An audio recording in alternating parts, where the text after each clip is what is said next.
I heard you were thinking about getting into paper currency, so I thought, well, your buddy Kyle here can talk to you for a few minutes on getting into the hobby of collecting paper money and see if maybe it sparks your interest. I won't bore you on and on in the beginning of this, so if you watch at least the first minute or so of this video, I'll bullet point what it's going to cover, and then you can decide to jump ship or not now, right? Anyway, I do want to ask you an initial question, which is I hope you understand that you are about to be that person that has to thumb through your bills and your coins, at least at a glance, every time you get that next 8 ingredient drink at the coffee shop or whatever it is you're doing, buying that next car part, and you got to put some cash away. So, this hobby is one of the most wonderful, easy things to get into, and you're going to get hooked, so I hope you're ready for that. What are we going to cover in the video?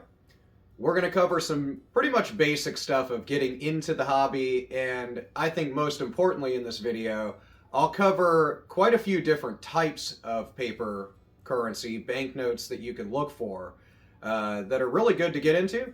Some of them are newer, some of them are older, some of them are expensive, some of them are not. Surprisingly, some of the older ones you can actually come across for a reasonable amount that you would be shocked by looking at the age of the notes. Along with that, I will also talk about some basic supplies. There's not much you really need to get into this hobby, but some stuff that you would want to pick up just to make it a little easier for you. And I'll also talk about some things on grading, buying and selling graded notes, getting your notes graded, as well as just some info on that. I will also talk about how to protect your banknotes that you come across. And I will also talk about, just in general, some really good sources, both, well, maybe locally around you, as well as mainly online, that you can look at and reference that are outside my own site. So most of them are .org, so I mean, I figure if they're free, I might as well give them free to you. Well, I guess other than the advertising in this bit. Anyway, let's get into it, talking about getting into the hobby, what to collect, how to keep it, and how to sell it.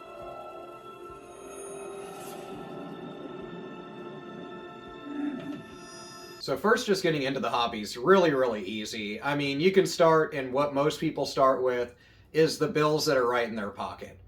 Really common ones to look for are going to be star notes or misprints, things of that nature. If you're lucky, you might come across that really big error note that's worth thousands of dollars. But the stuff that's already in your pocket is going to be the easiest thing to start with. You really don't need much when it comes to looking for banknotes. You can just thumb through them. A lot of things you can see just with your naked eye, and that's if you're doing bill searches and you're looking through your actual money. If you're looking to collect notes, you might want to pick up a USB microscope to really look closely at specimens that you pick up. But I would at least get a jeweler's loupe, something that is like this bad boy right here. This one I picked up at, I believe, Walmart or Hobby Lobby. It's got a 10 times and can't see that anymore. Like 15 times magnification. And it's good to look at coins, of course, but I like to look when we go shell hunting or find little cool pebbles on the beach or whatever. I look for it all. So I use the loupe for a lot of stuff that really it probably was or wasn't intended for. But it's great to look at your paper currency when you're going through it. Or if you're at like a coin shop, gold shop, and they sell paper currency, then you can take a closer look. Other things would be get some good currency top loaders to keep your currency in. That'll keep them flat and protected. So even if they're jacked up like all the bills that are in my videos that I look through, then you can still keep it in whatever condition it was when you found it. Also, pick yourself up a currency guide. You can either reference them online if you're old school like me and you like a paper book. Then I go to Barnes & Noble or your local bookstore. If you have a local one that sells them, support them first. The big box stores always sell the price guides and kind of reference manuals, and then heck, you can probably find one online that you can subscribe to or something. Other than that, you don't really need much. Get a good light if you're going to look at them at a desk or whatever, just to really see the bill really easily if you're searching for bills. And then, other than that, most materials are online. Reference other channels on YouTube and TikTok and stuff like that. Their videos, there's a lot of people out there that know more intricate detail, and lots of collectors like you guys that know more than me. So that's the stuff to kind of get into it real quick. But the things to collect, let's talk about those. So the major one that I kind of cover on my channel is bill searches, where I go through my pocket money and see if I can find anything that's valuable.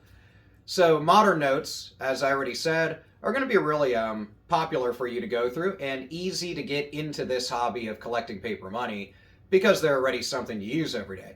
Doesn't matter where you are around the world, coins or banknotes are going to be something that at least once or twice a week you'd kind of handle. So it'd be easy to get into the hobby by looking at those. Star notes are really good ones to look for, and one of my favorites. You can find those throughout your pocket change as you look through your bills. And star notes are replacement notes, meaning that something happened to the original counterpart.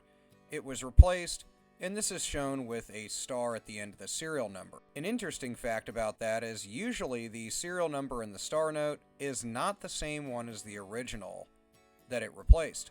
Other really good notes to look for would be error notes, misaligned prints, and ink issues.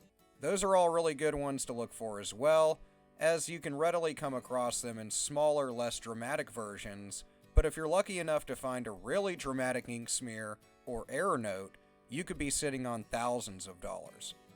Fancy serial numbers like birthday notes, ladder serial numbers, and serial numbers with a lot of repetitious numbers can also be worth really, really good value, are really cool to collect, and I think a lot of people like them a lot that collect paper currency that are into modern notes. Other really good ones that are no longer in circulation are silver certificates, gold certificates, I guess, if you can afford those. Red seal notes, those are really good. They come in a lot of different denominations. National notes, those are really good. Educational series and kind of things around that era and time period. Ones that some people either are into or not would be like Confederate currency or things of the like, wartime currency and things of that nature, although there's a lot of stigma around some of those. Other really good ones would be large face notes, and then kind of offshoot stuff, collector's notes and things similar to that. I won't kill you with information in each one of them, so you're not just bored to death, but we'll talk about each one a little bit so you know what I'm talking about as far as those types of paper currency. And then I have other videos, and we'll put out other videos that'll talk about them a little more. So let's get to each one by itself. The next one we're going to talk about is going to be national notes. Prior to the American Civil War, state banks were chartered private banks that issued their own banknotes. So this is before the Federal Reserve would be put in place, and the United States would just have its own currency in general. These are known as national banknotes and can be very valuable. The privately issued banknotes were backed by hard money and or financial securities that were held by the banks. But during this time, a thing known as wildcat banking or fraudulent institutions would issue banknotes that were essentially worthless, since these things could be recreated really easily. During the Civil War in 1863, the National Banking Act would be established and would establish a system of national banks that had the power to issue these national notes. With the exception of just a few of them, all of the national banknotes that were issued are known as large-size notes. Most of these would display designs that would have the bank's name displayed prominently rather than the phrase the United States of America, and they would also use one design for many years of these notes. The other thing is that these would bear two serial numbers, one for the Treasury and one for the bank itself. National banknotes would be retired officially as a currency type in the U.S.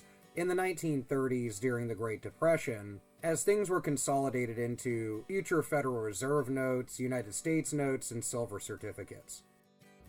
Another great banknote to look for and collect is the educational series and things around that time period. The educational series is considered to be one of the most, if not the most, beautiful currency to be produced in the United States. It refers to a series of 3 United States silver certificates that were produced by the U.S. Treasury in 1896. Some of these can go as low as $50 to $70, $80. Some can go in upwards of tens of thousands of dollars. These beautiful designs were ordered by Claude M. Johnson, who served as chief of the Bureau of Engraving and Printing at the time, and the term educational series comes from the title of the design on the $1 note, History Instructing Youth. Each one of these banknotes includes an allegorical scene on the obverse of the note and a pair of portraits on the reverse of the note, and women appear on all 3 notes. I would agree that they are the most beautiful designs to ever come out. Denominations of $1, $2, and $5 were produced. Denominations of 10s, $20, $50, $100, $500, and $1,000 were planned, but never were produced. The series would be abandoned and replaced in 1899. The 3 designs on these are the $1 note, depicting the History Instructing Youth design, the $2 note, depicting science presenting steam and electricity to commerce and manufacture, and the $5 note, depicting electricity as the dominant force in the world. I have a bigger and longer video on all 3 of these designs since I just love them so much, but educational notes are absolutely wonderful, but ones in really good grade can be thousands and thousands of dollars. Many of you know the next one, which is going to be Bullion Certificates. These are silver or gold certificates and are really, really popular to collect. Silver and gold certificates are also really good paper currency to collect, especially silver certificates for the beginner. These 2 things have been a foundation of economies over the world for many, many years. It's because they are backed by hard currency, that being precious metals. Precious metals have always been intrinsically important, especially in the US economy, so it's no surprise that when the US was leaving behind the old era of essentially bartering systems and transitioning into a modern currency era, there needed to be some sort of bill that was put into circulation that would be directly backed by a precious metal like silver or gold. For many years, these would be used as legal tender in the US, but are now obsolete, of course, and can be bought for anywhere between a few dollars and upwards of thousands of dollars for highly graded specimens. Silver certificates were issued between 1878 and 1964, so there's quite a few of them out there. And they come in both large-size silver certificates, which are generally more valuable than the smaller-size counterparts and harder to come by. The smaller-size silver certificates are a great collectible for even beginners because you can pick these up for just a few dollars. Gold certificates, on the other hand, are a bit more valuable, of course, and were issued from 1865 to 1933. They became obsolete during the Great Depression era, as there was no further need really for them. General public ownership of gold certificates would be outlawed in 1933, actually, and this would actually make them a collectible almost right off the bat. Gold certificates were also made in a larger size and smaller size, the large size version running from 1865 to 1928, and the small size running only in 1928. Another great banknote to look for if you're getting into paper currency and really don't cost too much to pick up are red seal notes. Red seal notes are one of my favorites to collect. I have a much longer video if you want to check that out on my channel. You might have to search back as it was a couple of years ago that I talked about them and is probably in need of an update. But red seal notes are US currency that took place after large-size legal tender notes that were issued through 1929 were made obsolete, and all of US currency changed to small, or what is now referred to sometimes as modern-size notes that are still seen today.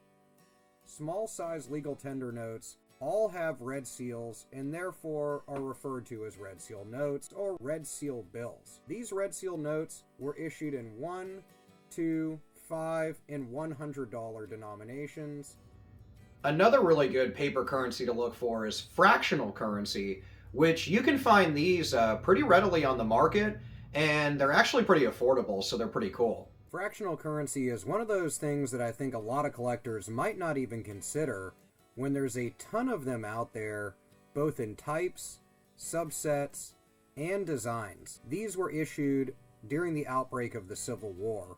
These were super low denomination, equaling cents on the dollar, and were issued in denominations of 3 cents, 5, 10, 15, 25, and 50-cent notes. These were issued throughout 5 periods, with changes being in design and mostly anti-counterfeiting measures.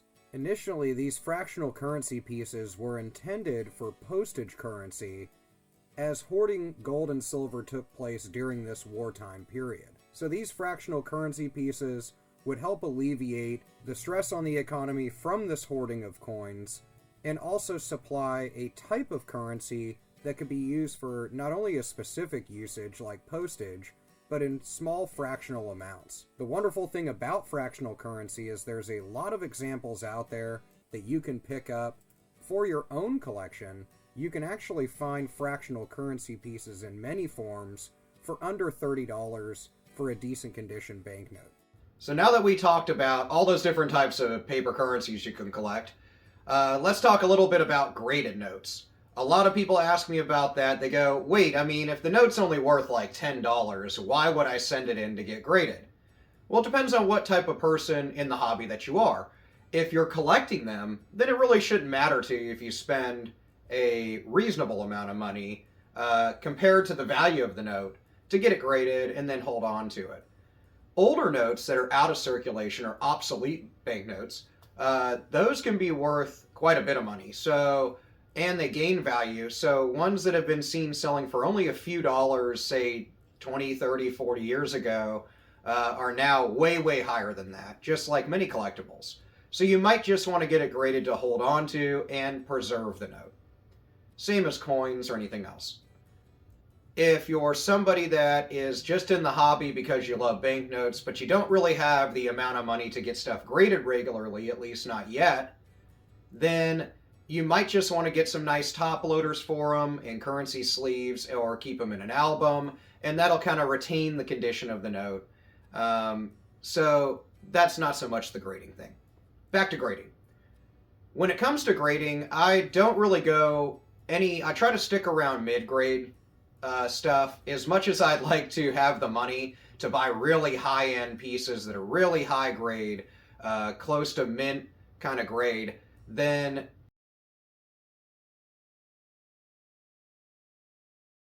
and that's why I kind of stick to buying more of the mid-level stuff. So I stay between kind of PMG 30 and 40. It depends on what type of note it is. I personally collect a lot more of the stuff out of my pocket, but I also collect older large face notes, which I only have a couple, but my favorites are red seals. So those are not all super valuable, and some I have graded and some I don't. But I'm more of a collector. I don't really resell a lot of my stuff, so I don't care as much about the grade. However, those are good things to look for if you're going to buy stuff that is graded and you want to stay kind of mid-level. You can always resubmit it for grading later as values get really high. And a lot of things have really gained value a lot, like national banknotes. Now, when it comes to selling graded stuff, since it has much higher of a value depending on what it is, you might want to consider selling it through an auction site. There's many of them out there that are certified, that are not like eBay or something. You can also, I guess you can sell it on eBay. They have a lot of certification stuff they're putting into play now, but that's up to you. Other places you could sell it would be local shops, or you can join a lot of different social media groups across a bunch of platforms that you would be able to sell to an individual through there. Usually they do it through, say, PayPal or another online digital wallet. That might take a fee, so keep that in mind. Other things with graded notes is you want to certify that it is from a certified grader. So I usually don't like to buy certified stuff sight unseen. I'll be honest, I think I've never bought anything really graded except from the big websites that kind of everyone's used for years. Most of my stuff has come from local shops that have them graded, that I have a rapport with, and I like to support local stores more. So I think grading is kind of speculative. If you're a collector, then getting it graded may not be as important to you. If you're a reseller, then getting stuff that's like a mid-level grade, holding on to it for a little bit, and then being able to resell it for more as values increase would be a good idea. But you are taking a risk since you are holding on to a collectible, which values can wax and wane on, as you know. Anybody that gets into this hobby or has been in this hobby would tell you out there that's watching this that no matter what, if you get into it, you're going to find that part of this hobby that is going to be your collectible, that you're going to hold on to everyone, graded or not, beat up or not. I think everybody I've ever met in this hobby has that one thing that they're like, I don't care what it is, or if you can't even see what's on it, I know what it is, and I collect those. I'm the same way with certain stuff, so I think that's another great part of this hobby. The last part I'm going to talk about in this video of getting into paper currency is a short and sweet one. It's really good resources that you should partake in if you're getting into this. So we talked about in the beginning of the video, like getting reference guides and price books and going online. Obviously, you wouldn't be here in the video if you weren't already doing that. So good on you. But try to find a local shop, a local group. I'll link some stuff that I have no affiliation with. I don't need to get paid for it and don't want to. They're usually, I think all of them minus one that you can become a member of, but it still has really good reference stuff. And the membership's like, I think it's $20 a year. You can get the more expensive ones. That's up to you. But it's actually pretty sweet. They send you a digital catalog and kind of newsletter, and it's a lot of people on there that are really nice. But I'll link that one. And then there's a bunch of groups online, social media. Since those are really up to the user, I'll let you find those. And you can join that stuff. There's lots of good people out there that just for free are going to help you in the hobby. Also, I will reference a link to a page that has a bunch of really good conventions coming up through 2025 and 2026. So hopefully you can look back at this video in the future and you can see if there's a convention you want to go to. I'll be at a few of them, so I will see you at them. Maybe. That'd be cool. Most of which are on the East Coast, since that's where I live. Lastly, let's talk about kind of closing. This is the best hobby I think I have out of collecting comics, trading cards. I like old military items and historical items. We collect stuff off the beach. I like anything with nature. So out of all the fun hobbies that I have and try to stay active with, since it's really just been myself most of my life, so I've had to entertain myself. But with Jess and myself for many years now, we do a lot of things with nature and going out, and we've met some of the best people out there doing those hobbies. So I think that's one of the greatest things about this one too, is we have met so many wonderful folks like you guys in this hobby. So it's just worth getting into just for that. Another thing about it is it's really easy to get into. I mean, even if you just look through your coins and your banknotes in your pocket or your purse or your wallet or your sock or whatever it is you keep your money in, it's as easy as that to get into it. And the greatest thing is, if you look through $50 worth of bills to see if you find a star note or whatever, let's say you find absolutely nothing, right? You still ended up with the same amount of money you started with. Whereas if you buy like a box like I do of old beat up comics, you might find nothing and just be skunk on $30, $40, $100 or whatever. But whatever it is you collect, I hope the best of luck in those searches for you, and hopefully you consider collecting paper currency. If you're already in the hobby, drop some knowledge for us in the comments. I'm not perfect on recollecting everything. This is just some stuff I jotted down to kind of talk about. And so drop some tips in the comments, some links to different sites that you like to use, because I'm sure myself, as well as everybody watching, would really appreciate that. So thanks for watching. Hit subscribe if you want to watch me go through bills and coins and talk about this and many other weird collectibles on my channel. But I hope you have a great day, and good luck in your coin and banknote searches.